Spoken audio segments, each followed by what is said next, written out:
Thank you for the invitation for this wonderful conference. I'm very happy to share our experience, and I think this is something that Croatia, we are quite happy to share our experience, not only to boast about it, but also we firmly believe that we are each gaining from expanding Western Balkan into the EU. And for us, as newest member states of both of the EU and the Euro area, I think that we have some new lessons. And why are those new lessons important? Because EU is getting more and more integrated, there is more common things, and the level bar is increasing quite substantially. As you are familiar, all of you who are involved in this kind of negotiations, it is not negotiations, it is just adaptation of EU legislation, and maybe getting a little bit postponement of a few years in this process.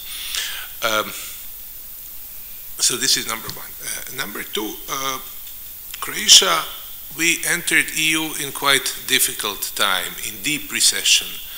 And some of the things of our membership even pushed this recession because we were asked to go through a very strict fiscal consolidation, and we did it. Actually, this fiscal consolidation started a few years earlier during the global financial crisis, where we faced borrowing constraints, so we had to do fiscal consolidation, which was not very useful for our potential growth and for our long-term potential growth. So what we did, we were quite good students. First, we adopted all the, we were really eager to join EU, so we adopted all the rules, then did fiscal consolidation, and as soon as our fiscal situation was done, we jumped into the process of firmer integration, which was mostly joining the Euro area, but also not only Euro area, but also Schengen area, which is to some extent similarly important. You have free movement of goods, but free movement of people is also quite important thing. So there was really wholeheartedly decision. Okay, let's do it, and we will do whatever it takes. But there were two problems. So one problem, the governor Radović was mentioning, and said, we don't know, there are no rules. How to do, how to join ERM2 if we don't have our own currency? Well, what I can tell you was, when we were joining, there were no rules for joining ERM2. It was just a decision. It was a political decision which could be made by the Council of Ministers, and the ECB had to participate in it.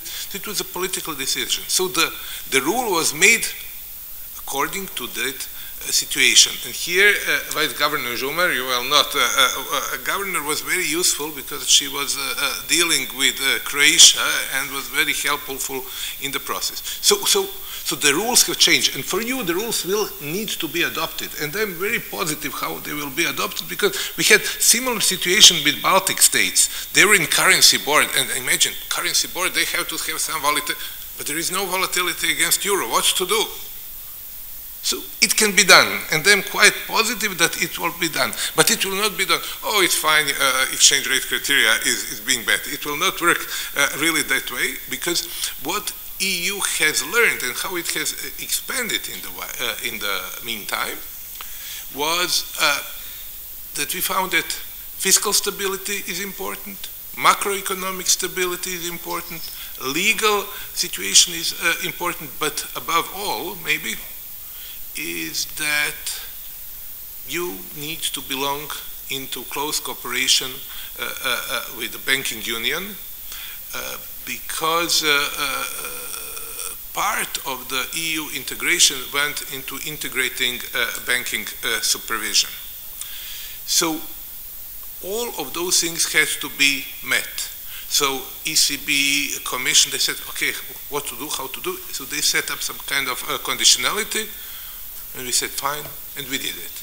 It would not happen without very strong political commitment, which meant strict fiscal policy, reforms, adaptation. So it was quite important. And then we did a lot of work. We were a little bit lucky, but as they say, fortune favors the bold. So if you go ahead, something. The problem was that inflation increased just before we joined Eurozone in 2022. So if inflation overall rises, then it is likely that there will be huge spreads within differences within the Eurozone. So this criteria, how to make this kind of criterion becomes very, very difficult, because we all think about 3%, 60%, or this average of three best performers in terms of inflation, even though what really matters is long-term inflation. And long-term inflation for Croatia is similar like for Montenegro, for Macedonia, for Bosnia, for Serbia, for Kosovo.